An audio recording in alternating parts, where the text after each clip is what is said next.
Então, caríssimos irmãos e irmãs, vocês que aqui vieram, vocês que de casa nos acompanham, nesse dia que para nós é um dia abençoado, um dia santo, cheio, carregado de significado, por aquilo que, obviamente, ninguém precisa dizer a ninguém. Cada um traz a grandiosidade desse dia dentro de si. O dia de finados, como lhes falei no início da missa, é o dia que nos faz lembrar os nossos entes queridos falecidos, olhar para eles, tentar descrevê-los, tentar imaginá-los como nós os conhecemos, trazê-los de volta à nossa memória, ao nosso coração, mas também, quem sabe, tentar repor essa imagem que não é tão forte em nós, porque já faz muito tempo que os perdemos, ou a nossa convivência com eles foi curta, conversando com alguém que conviveu mais. É um momento importante da gente, na hora do almoço, um outro momento de convívio familiar, perguntar aos mais velhos sobre esse, aquele outro, avô, bisavô, tataravô, aquele que já há 25 anos, quando a gente tinha apenas 4 ou 5, se foi. É um momento oportuno porque fora desse momento nós dificilmente faremos algo assim. Recuperar, recompor e avivar a memória de todas aquelas pessoas ao nosso redor que já partiram. É bom ter essa compreensão. E se por um lado somos chamados a fazer isso relativamente a quem já morreu, por outro lado, nós somos chamados a pensar na nossa dimensão mortal. Todos nós vamos morrer. Aliás, de todos os seres vivos que existem na face da Terra, nós, seres humanos, somos os únicos que sabemos que vamos morrer. Nenhum outro sabe. E talvez seja essa a maior diferença entre nós e os demais seres vivos. A consciência plena da nossa finitude, da nossa mortalidade. Enquanto eu estou falando isso para vocês agora, o nosso cão lá em casa, o gato, estão muito tranquilinhos. Mas nós já estamos com a pulga atrás da orelha. Já estamos um pouquinho preocupados com essa ideia da nossa morte. Porque nós sabemos que é exatamente assim. Essa consciência da nossa morte, ela é muito relevante, extremamente importante. E nós não podemos passar sem ela de forma alguma, porque ela nos ajuda a viver melhor, nos dá o sentido da urgência que é a vida, da emergência que nós estamos experimentando a cada dia. Eu até tenho para mim que uma pessoa que chega aos 40 anos, 40 e tantos anos, e nunca pensa na morte, ou é um doente, ou é um imaturo, uma criançona que ainda não acordou para a vida.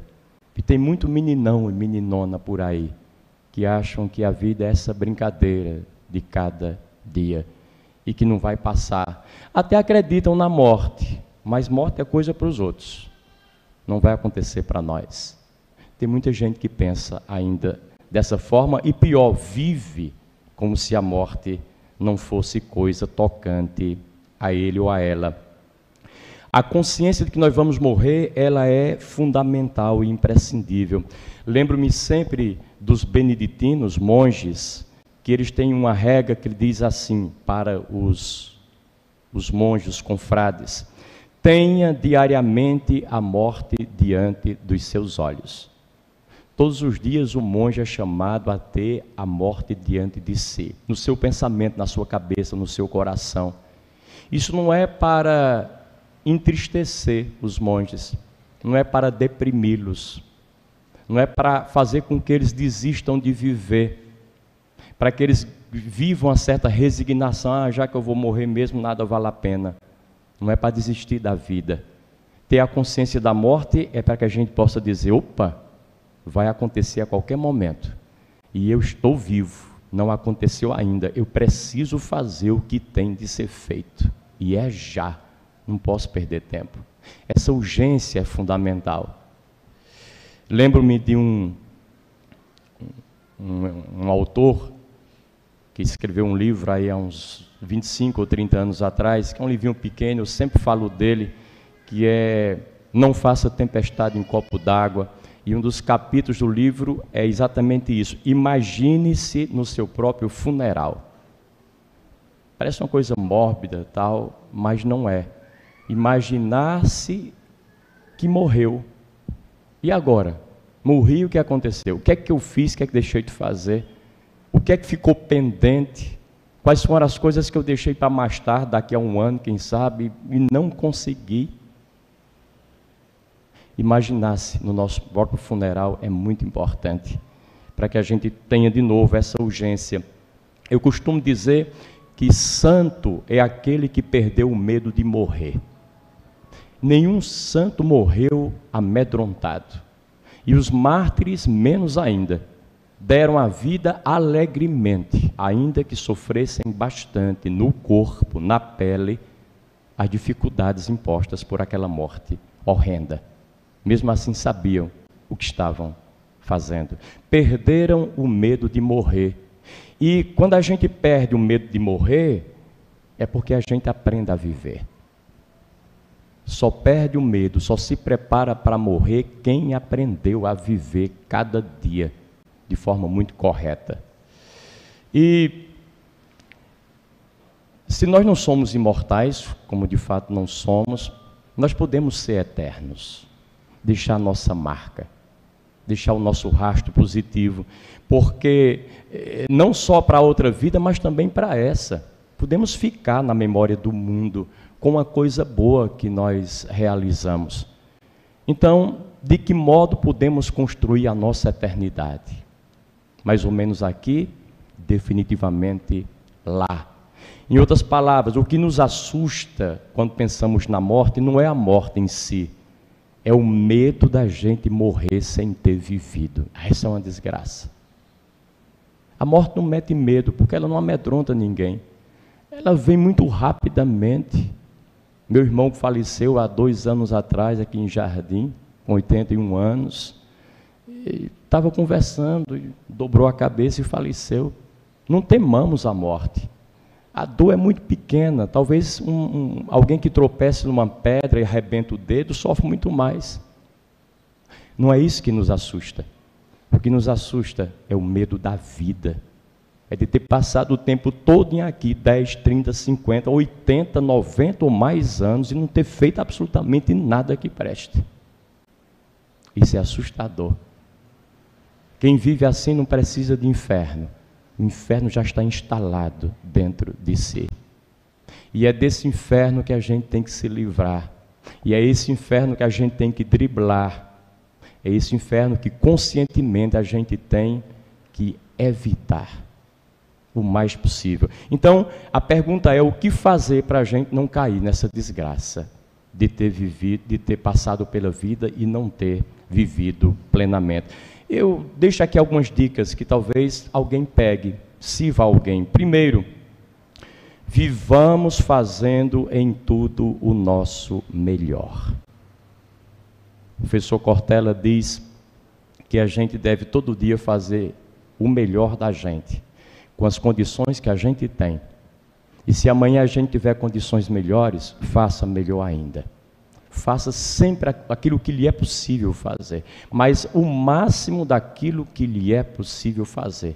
Não aceite uma coisa mesquinha, aquela ideia de que, eu faço o que é possível.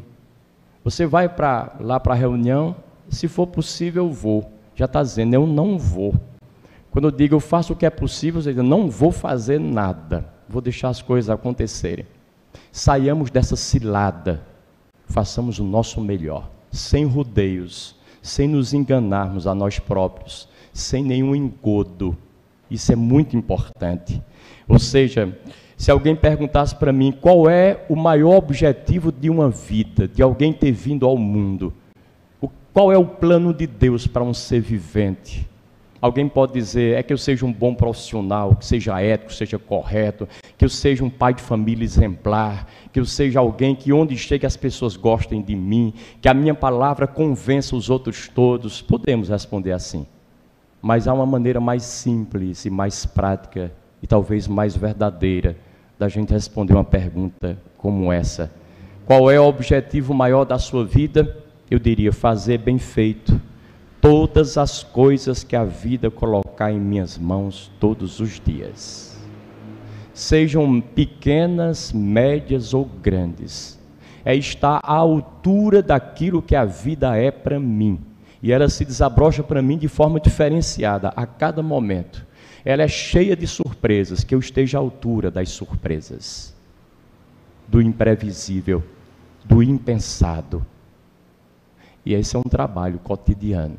Isso é um exercício, é uma disciplina que se faz a cada instante. Segunda coisa, para a gente evitar a cilada de morrer sem ter vivido, não apequenemos a vida. Porque às vezes a gente vive uma vida muito rasteira e impõe esses limites também aos demais que conosco convivem. Benjamin Disraeli, que era um político, filósofo e escritor do século XIX, ele dizia: a vida é muito curta para ser pequena. Coisa maravilhosa. A vida é muito curta para ser pequena. Já basta que ela seja curta para que eu consiga encurtá-la e apequená-la ainda mais com a minha pequenez. Não façamos isso. Engrandeçamos a vida. Então, apequenar a vida significa amesquinhar, diminuir, empobrecer, reduzir, simplificar, subtrair dela aquilo que é o melhor que ela tem para nos oferecer. E nós fazemos isso quando nós levamos uma vida banal, uma vida irresponsável, uma vida inconsequente, uma vida fútil, inútil, superficial, que é tudo que às vezes a gente leva, vai empurrando com a barriga, e os anos vão passando, e os cabelos vão caindo, embranquecendo, e o corpo vai fraquejando, e a morte vai se avizinhando, e a gente joga fora essa oportunidade única de fazer algo realmente valioso.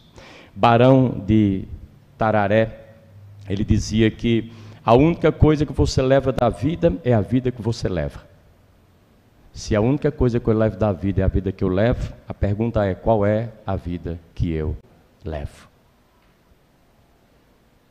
Eu tenho para mim que quando a gente chegar diante de Deus, o que Deus tem para nos dar é aquilo que nós levarmos para Ele, e naturalmente mais aquilo que a graça dele vai nos oferecer. Eu não tenho o menor domínio sobre a graça dele. Não sei o que é que vem de lá para cá, mas eu tenho o mínimo domínio sobre aquilo que eu vou levar.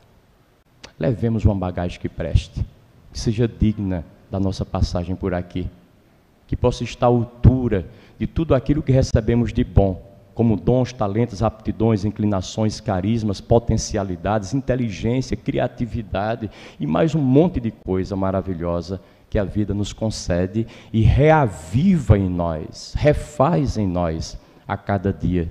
Depois, ter uma atitude sempre grata e otimista diante da vida. Venha ela como vier, e ela nem sempre vem como nós gostaríamos que viesse. Às vezes vem muito atravessada e nos pega de jeito, e nos derruba, e nos leva ao chão. Nem assim percamos o otimismo e a gratidão.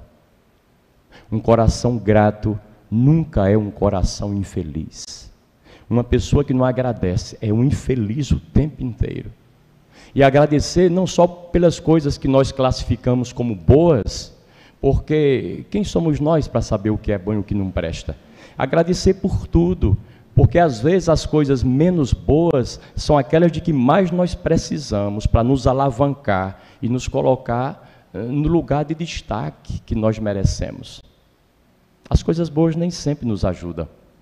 As coisas menos boas, elas nos instigam, elas nos futucam com vara curta, elas nos desafiam a tirar o melhor de nós para conviver com elas, para ultrapassá-las se forem ultrapassáveis, e se não forem, para não nos deixar afetar por elas naquilo que de mortal elas têm a nos oferecer, para que continuemos a nossa vida andando de cabeças erguidas para frente. Ter otimismo. Mais uma vez, São Bento tem uma regra para os monges, a regra número 34, que diz só assim: não resmungar. O monge não pode resmungar, não. Engraçado.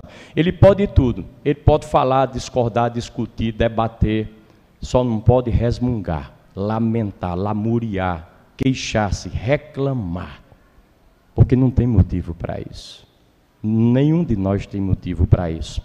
Quarto aspecto que eu acho que pode nos ajudar: fazer de tudo para chegarmos ao fim sem aquele medo de olhar para trás e perguntar qual é a minha obra e não gostar daquilo que nós vemos.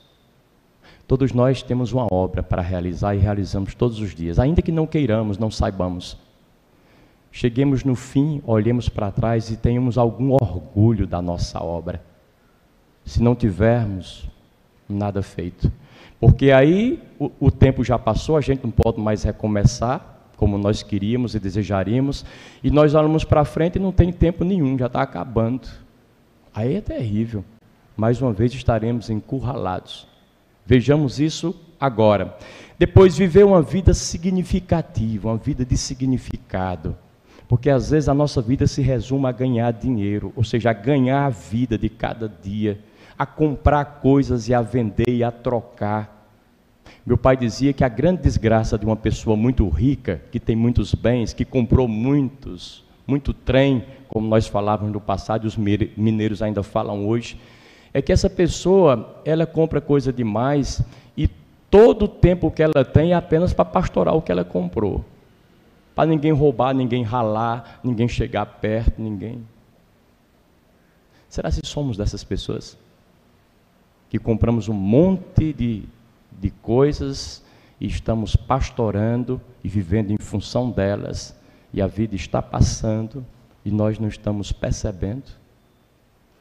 É muito importante que nós tenhamos uma vida não de coisas, porque as coisas não dão significado à vida. No máximo, quem é rico pode ter algum conforto. Parou.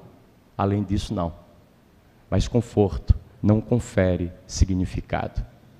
Encontremos um significado para a nossa vida, uma coisa boa, que a gente possa dizer: que coisa maravilhosa eu estou fazendo, que maneira boa eu encontrei de viver, eu estou feliz desse jeito. De preferência uma coisa imaterial, que não dependa de bens e valores tangíveis. Isso cada um vai ter que fazer o seu percurso. Prestar algum serviço a alguém que não seja eu mesmo. Está aí uma regra de ouro. Fazer sempre alguma coisa boa para alguém que não seja eu mesmo. E eu acrescento, e que não seja alguém da minha família, de quem eu gosto muito. Porque nós temos uma tentação de achar que Deus nos colocou no mundo, mas no nosso mundo, na nossa casa, para a gente cuidar só dos nossos. Jesus dizia: que mérito tem alguém que ama apenas aqueles que os amam? Nenhum. Até os pecadores fazem isso. Uma pessoa, um bandido, um ladrão, ele rouba lá fora e traz para dentro de casa. Se ele faz assim, nós também fazemos igual. Não há nenhuma vantagem nisso. A vantagem é extrapolar o meu ninho de afeto. Fazer o bem sem olhar a quem. Fazer o bem a alguém que não seja eu, nenhum dos meus. Porque isso é muito fácil.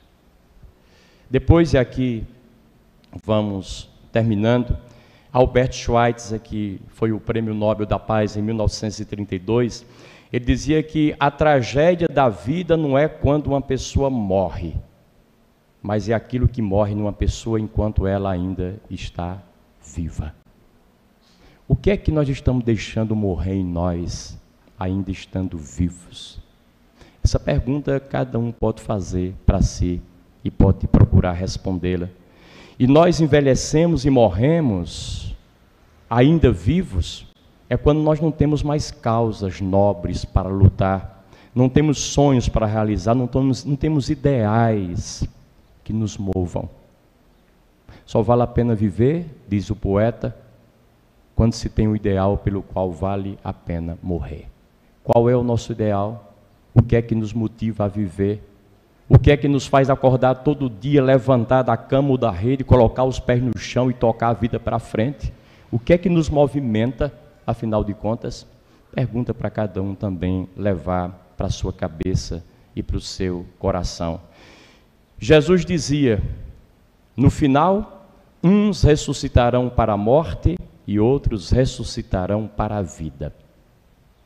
A escolha é nossa. Queremos ressuscitar para continuar mortos ou ressuscitar para viver por todo sempre ao lado daquele que é de sempre, que é Deus. Também outra pergunta boa. E termino lembrando o poeta nosso, Mário Quintana, poeta gaúcho, que ele deixou no seu testamento o epitáfio, a frase que queria ver escrita no seu túmulo. E a frase é maravilhosa, muito questionadora. Ele dizia assim, coloquem lá no meu túmulo, eu não estou aqui. Então quem vier aqui no cemitério achando que eu estou aqui, saiba que eu não estou aqui. A certeza que ele tinha da ressurreição dele. Aqui estão meus restos mortais. Aqui está cinza, aqui está osso, aqui está podridão. Mas eu não estou aqui. A grande tragédia, infelizmente, é que nem todo mundo pode pedir para os familiares colocarem no seu túmulo uma frase igual. Porque, infelizmente, muitos de nós vamos estar lá, depois da morte. Não vamos conseguir ressuscitar para a vida. Se não tivermos cuidado, ressuscitaremos para continuar no túmulo o tempo inteiro. Que essa tragédia não nos aconteça. Arregacemos as nossas mangas, tomemos consciência, tomemos uma decisão e façamos o melhor agora, já. Louvado seja nosso Senhor Jesus Cristo.